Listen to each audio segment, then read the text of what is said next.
En este video se verá un tema del curso de máquinas eléctricas, el cual es circuitos magnéticos, que explicaré con la utilización del siguiente ejemplo de un transformador.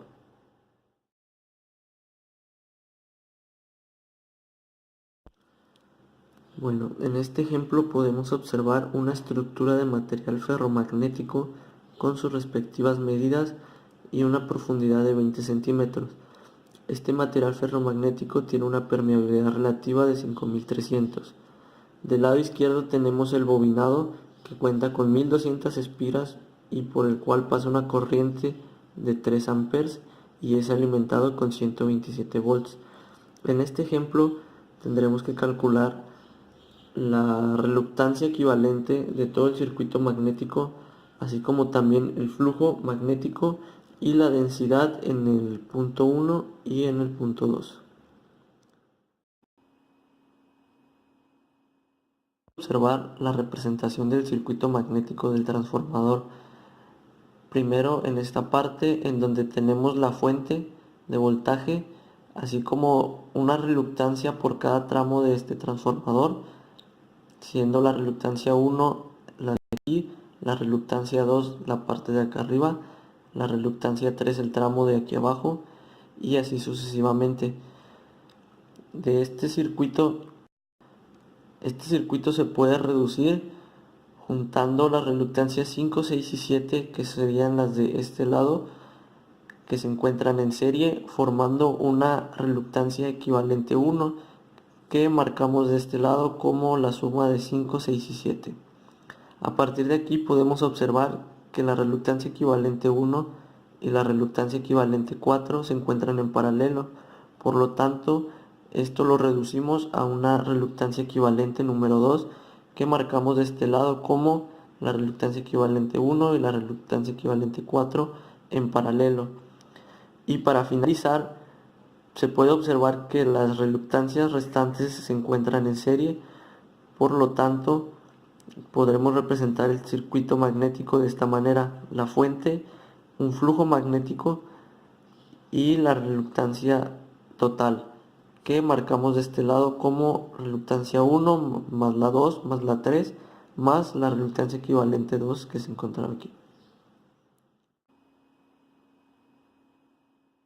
Tenido el circuito equivalente, procedemos a obtener las áreas de los tramos del transformador, siendo el área 1 el área de la reluctancia número 1, el área 2 de la reluctancia número 2 y así sucesivamente. Para obtener el área 1 nos vamos al tramo marcado con el número 1 y usamos la fórmula del área, que sería base por altura. En este caso sería largo por profundidad. Y tenemos 16 centímetros por 20 centímetros de profundidad, lo cual nos da un valor de 320 centímetros cuadrados. Sin embargo, para realizar los cálculos posteriores necesitaremos tener este valor en unidades de metros, que en este caso serían metros cuadrados. Por lo tanto, hay que realizar la conversión. Hay un caso particular, que sería la del área 2, el área 5, el área 3 y el área 7. Como se puede observar en la figura, el área 2 y el área 5 son idénticos, y por lo tanto solo realizaremos un cálculo, y el área 3 y el área 7 también.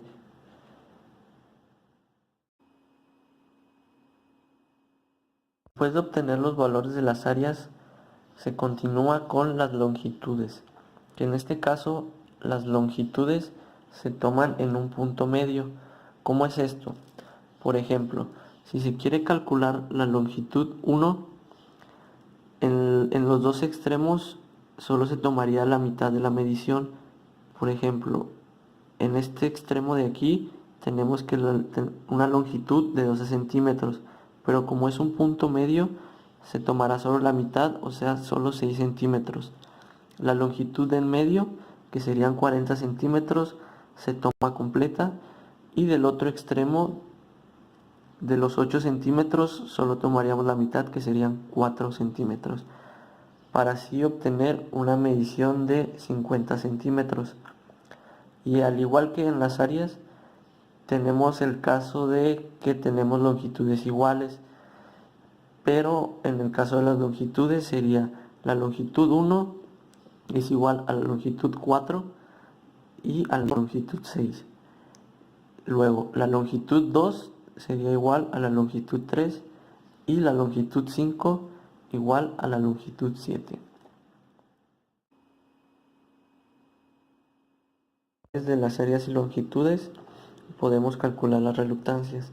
Para calcular las reluctancias utilizaremos la siguiente fórmula, la cual nos dice que la reluctancia es igual a la longitud dividida entre la permeabilidad relativa que mencionamos al principio del video, que en este caso sería 5300 multiplicada por μ0, que sería la permeabilidad del espacio libre, que es una constante cuyo valor es 4pi por 10 a la menos 7 y tiene las unidades de Henry sobre metro, a lo cual también multiplicaremos el área que calculamos anteriormente.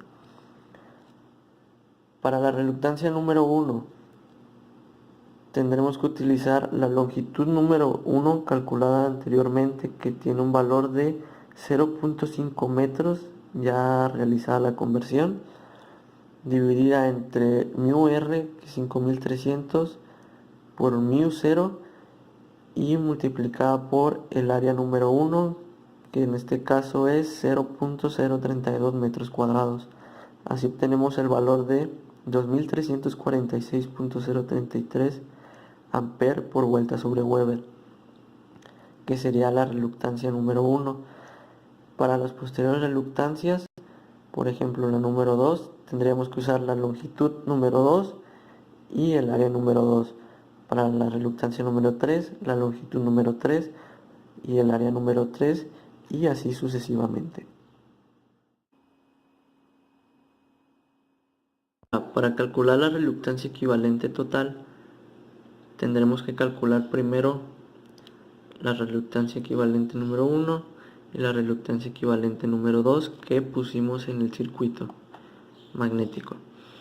Para calcular la reluctancia número 1 tenemos reluctancia 5 más reluctancia 6 más reluctancia 7, que con los valores obtenidos nos da un total de 8654.258.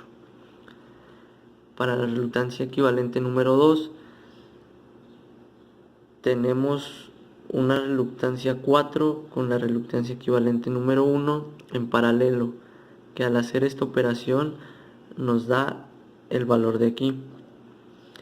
Y por último, para obtener la reluctancia equivalente total, utilizamos reluctancia 1 más reluctancia 2 más reluctancia 3 más reluctancia equivalente 2, que como podemos recordar se encontraban en serie, por lo tanto solo se suman y nos da el valor de 10.492.718.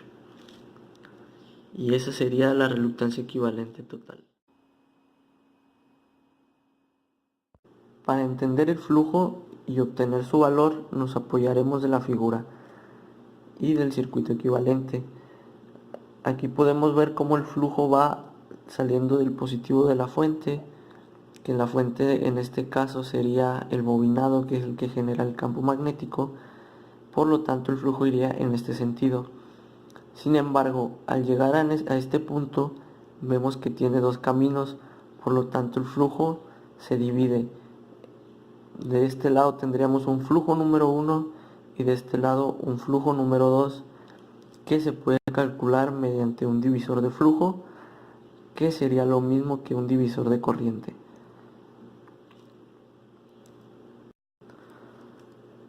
Aquí tenemos la fórmula para obtener el flujo, que sería la fuerza sobre la reluctancia total,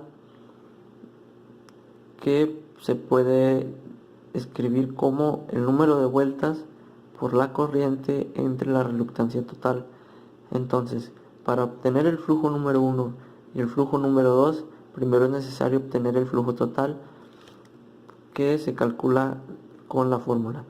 Tendríamos 1200 espiras por una corriente de 3 amperes entre la reluctancia total calculada en el paso anterior, y obtendríamos el valor de 0.343 Weber. Luego obtendríamos el valor del flujo número 1 y del flujo número 2 aplicando el divisor de flujo, que sería la reluctancia por donde pasa ese flujo por el flujo total entre la suma de ambas reluctancias. Sustituyendo los valores obtenemos el flujo número 1 y para el flujo número 2 la resistencia equivalente 1, que es por donde pasa el flujo número 2, por el flujo total entre la suma de las reluctancias de los dos flujos, y sustituyendo los valores obtenemos el flujo número 2.